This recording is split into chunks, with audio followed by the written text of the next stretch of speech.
Hello बच्चा party. आज हम देखते हैं किसी वस्तु की मांग, मांग वक्र तथा मांग का नियम। इन टॉपिक को पढ़ते हैं। सबसे पहले मांग वक्र और मांग का नियम पढ़े उससे पहले हमें मालूम होना चाहिए कि आखिर मांग है क्या। ओके, मैंने जो परिभाषा लिखी उसके अनुसार किसी वस्तु की वह मात्रा जिसे एक उपभोक्ता वस्तुओं की कीमत, रुचि एवं अनधिमानों को निश्चित रखते हुए, या ध्यान है बेटा, किसी वस्तु की वह मात्रा जिसे एक उपभोक्ता वस्तुओं की कीमत, रुचि एवं अनधिमानों को निश्चित रखते हुए खरीदने को तैयार रहता है। मतलब ये कि किसी वस्तु की वह मात्रा जिसे एक उपभोक्ता खरीदने को तैयार रहता है। कब? जब अन्य वस्तुओं की कीमतें निश्चित हो, रुचियां निश्चित हो, नहीं बदले, और जब अनधिमान भी निश्चित रहे। हमने इससे पहले अधिमान पढ़ा था कि किस वस्तु को वो अधिक मान देता है।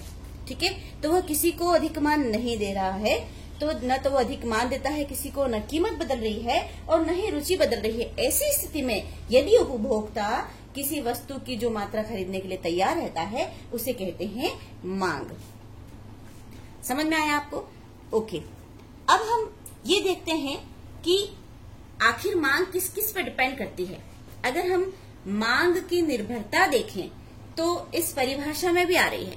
मांग की निर्भरता कीमत पर निर्भर कर रही है। यदि वस्तु की या अन्य वस्तुओं की कीमत बदलती है तो भी मांग चेंज हो जाएगी। यदि रुचि बदलती है तो भी मांग बदल जाएगी।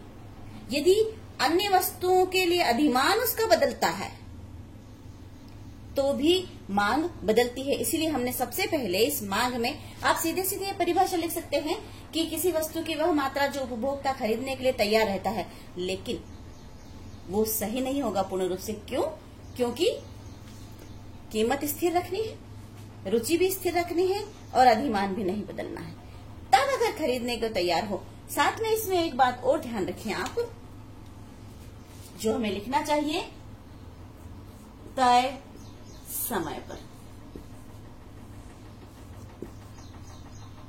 ये चीज भी आनी चाहिए। समय भी निश्चित है। किसी एक निश्चित समय पर उपभोक्ता वस्तु की मात्रा को खरीदने के लिए तैयार है। कब? जब वस्तुओं की कीमतें, रुचियां और अनधिमान जो है वो निश्चित रहे। अब हम देखते हैं मांग वक्र के बारे में।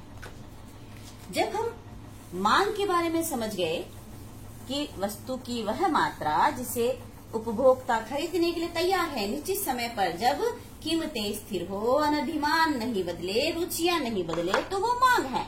तो फिर मांग वक्र क्या है? अब हम मांग वक्र देखते हैं।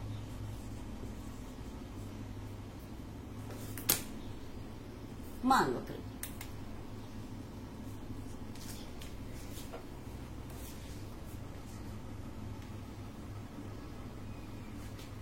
देखो, यदि दूसरी वस्तु, जैसा कि अभी अपन ने मांग में देखा, दूसरी वस्तु की कीमत, ओके, उसकी अभिरुचि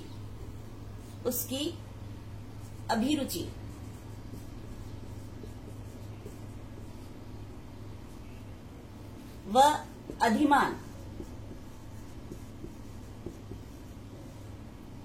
अपरिवर्तित रहे।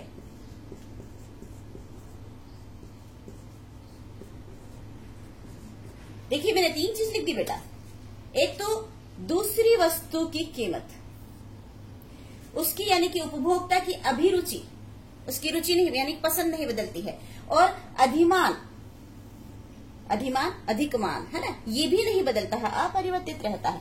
तो अब वस्तु की मांग किस पर डिपेंड करेगी?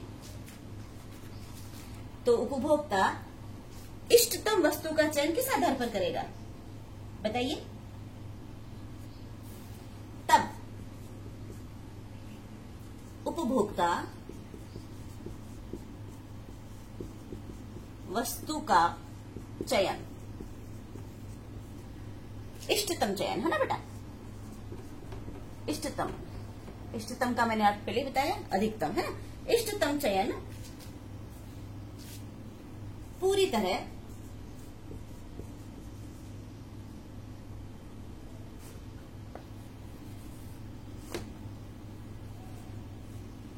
कीमत, देखो ऊपर मैंने कीमत नहीं लिखी बच्चा, तो कीमत पर डिपेंड करेगा।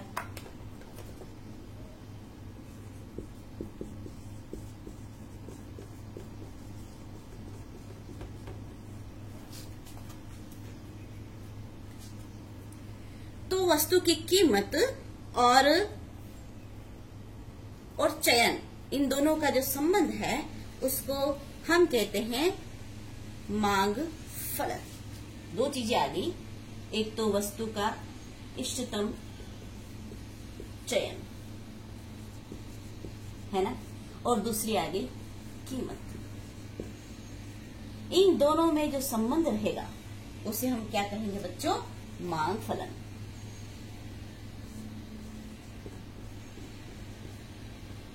मांग फलन, ठीक है।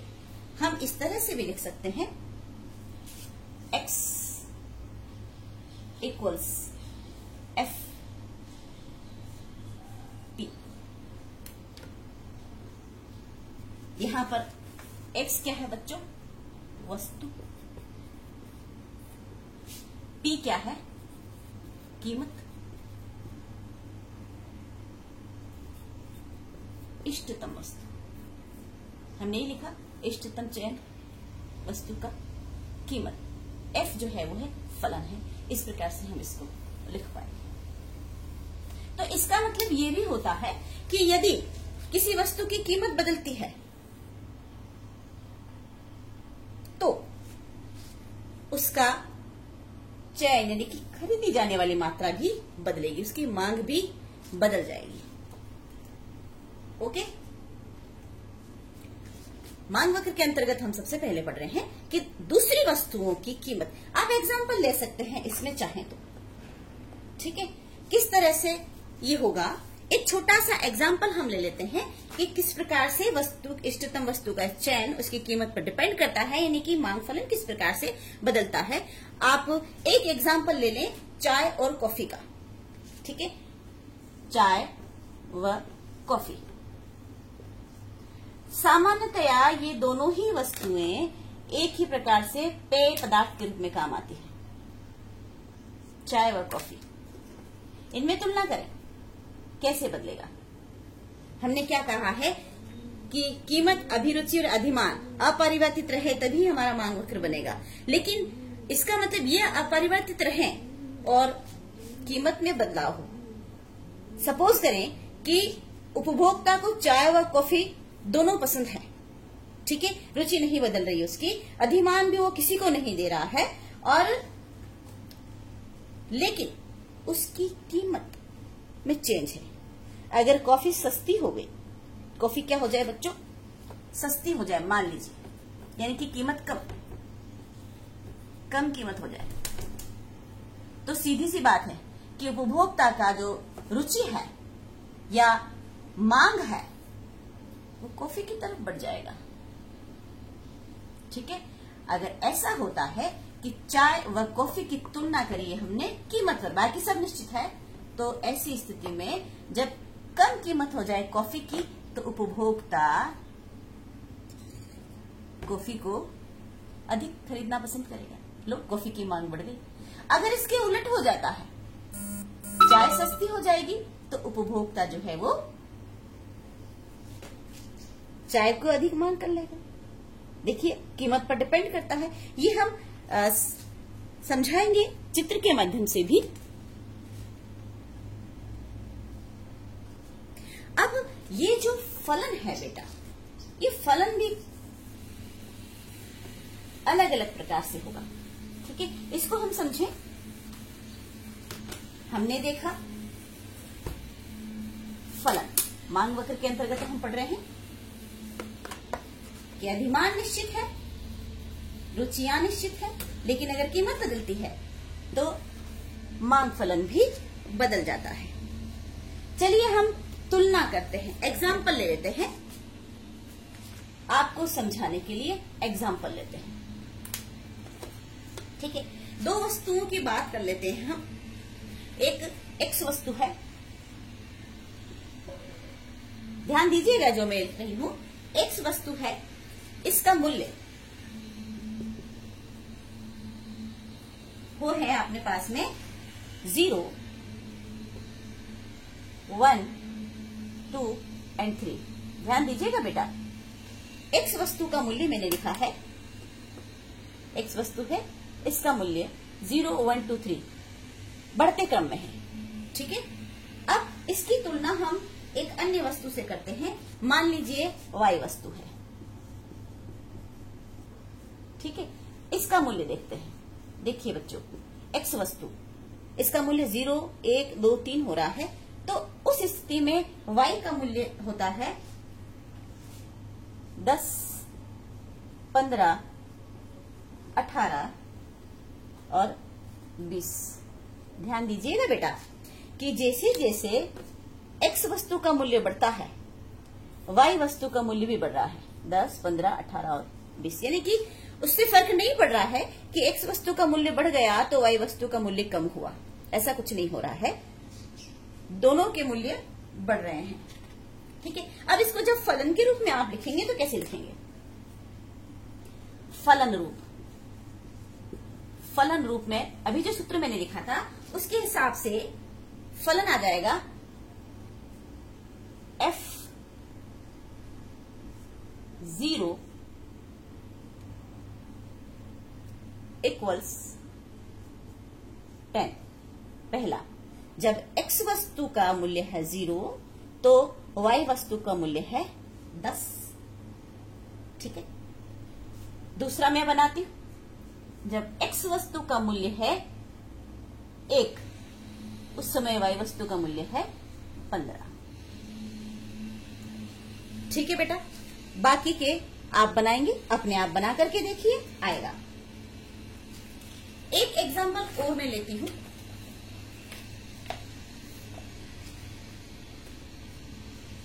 एक्स वस्तु का मूल्य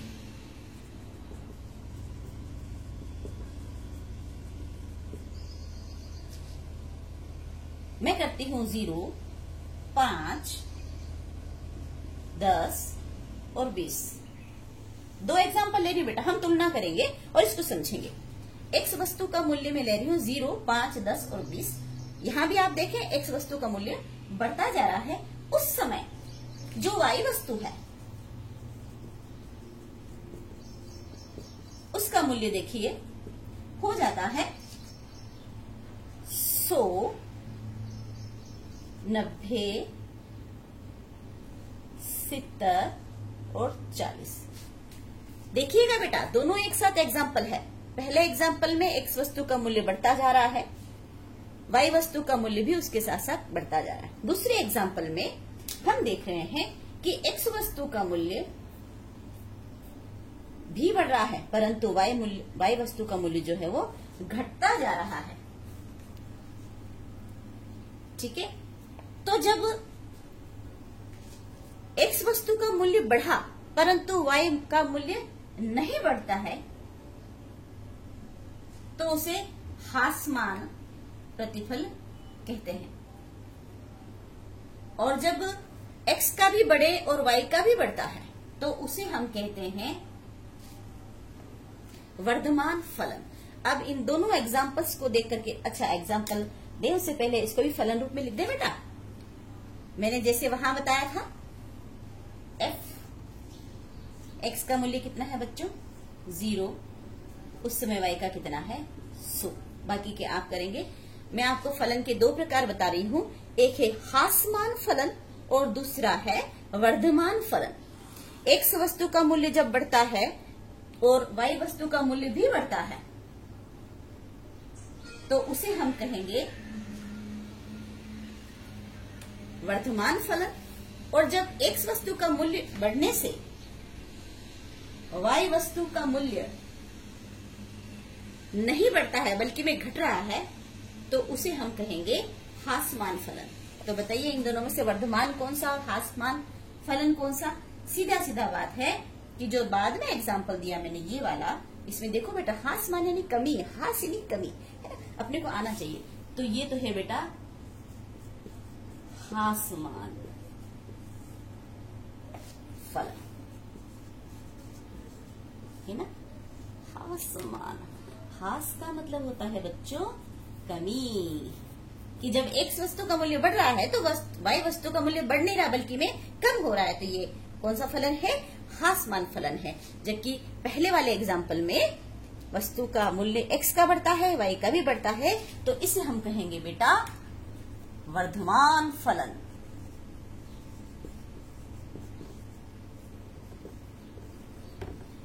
है ना, सीधे सीधे मैं अर्थ भी लिख रही हूं, वर्धमान वृद्धि, है ना। देखिए समझ में आ रहा है ना। तो दो प्रकार के हमने मान फलन देखे, हासमान और वर्धमान। इसी को ग्राफ रूप में अगर अपन लिखना चाहें तो ग्राफ रूप में लिख सकते हैं आप। चलिए ये समझ में आया। अब हम इसको ग्राफ रूप में लिखते हैं। बहुत सामान्य आसान है। ग्राफ हमने पहले भी सीखा है बच्चों। सबसे पहले हमें धनात्मक चतुर्थांश बनाना होगा। कुछ इस तरह से, एक मैं बनाती हूं, दूसरा आप अपने आप बनाइएगा। स्केल की सहायता से x y सीधा सीधा है। यहां x वस्तु लेनी है, दिख रहा है ना, वस्तु x का मान, और यहां लेना है वस्तु y का मान। ठीक है। अब आप स्केल की सहायता से चाहे उस प्रकार से आप नाप ले लें। मैंने पहले भी बताया है, 1-1 सेंटीमीटर की दूरी पर। अब देखिए आप, वस्तु का मूल्य है 0, 5, 10 और 20, तो आप 5 का पहाड़ा ले लें। 5 समान दूरी होनी चाहिए, ओके। 10, 15 और ये हो गया 20। ध्यान रहे बेटा, आप ऐसा नहीं कि 0, 5, 10, 15 तो है नहीं तो आप नहीं लेंगे, लेकिन दूरी जो है निश्चित होनी है। यहाँ 5 की दूरी, यहाँ 5 की, यहाँ 5 की और यहाँ 5 की, ऐसे ही लेना आपको। y वस्तु का मूल्य 100 से है, तो अब आप इस प्रकार से मूल्य लें कि आपका सारे मान आ जाए। तो आप ऐसा करें, 20 का पहाड़ा ले लें, इजी हो जाएगा। 20, फिर मैं कह रही हूं डिस्टेंस बराबर रखें, तो आप चाहें तो यहाँ 1-1 सेंटीमीटर, यहाँ भी 1-1 सेंटीमीटर की दूरी लें, नापने में आसान रहता है। 20, 40, 60, 80 और ये हो गया 100। इसमें आपके सारे मान आ जाएंगे, ओके। अब आप देखते जाएं, x वस्तु जब 0 है तो उस समय y वस्तु कितनी है आपकी, 100। ये रहा बेटा आपका पहला मान, ओके। जब आपकी x वस्तु है 5, ये रहा 5, उस समय आपकी y है 90। x को y से यानी कि 90 से मिलाइए, ये 90 इन दोनों के बीच में आएगा ना, और ये रहा आपका 5, इन दोनों को मिलाइए। स्केल की सहायता से आपको मिला लेना है इस प्रकार से। ये आपका दूसरा हुआ, ठीक है। इसी प्रकार से तीसरा, कि जब x वस्तु का मूल्य 10 है उस समय y कितनी है, 70। ये 10 और ये रहा आपका 70, ओके। फिर x वस्तु का मूल्य है आपका 20, ये रहा बेटा 20 x पे, और उस समय y वस्तु है आपकी 40, ये रही 40। मिला करके देखिए बेटा, इस प्रकार से ये ग्राफ का निर्माण होता है, ठीक है। ये ग्राफीय स्वरूप देखा है हमने मांग फलन का। मांग फलन का ग्राफीय रूप, इसको देख करके आप बता सकते हैं, ये रेखा पहले ज्यादा पर है, फिर घटते घटते घटते कम होती जा रही है ना, क्षैतिज की तरफ जा रही है, घटते घटते एक्स की तरफ जा रही है। तो ये कौन सा मान फलन है बच्चों, हासमान, ठीक है। ये घटते हुए आप दूसरे का स्वयं करके देखें और मुझे बताइए कि किस प्रकार से आपका मांग फलन बनता है। दोनों की आप तुलना कर पाएंगे। ये आपका मांग फलन का ग्राफीय रूप है। ये कौन सा है बच्चों, हासमान।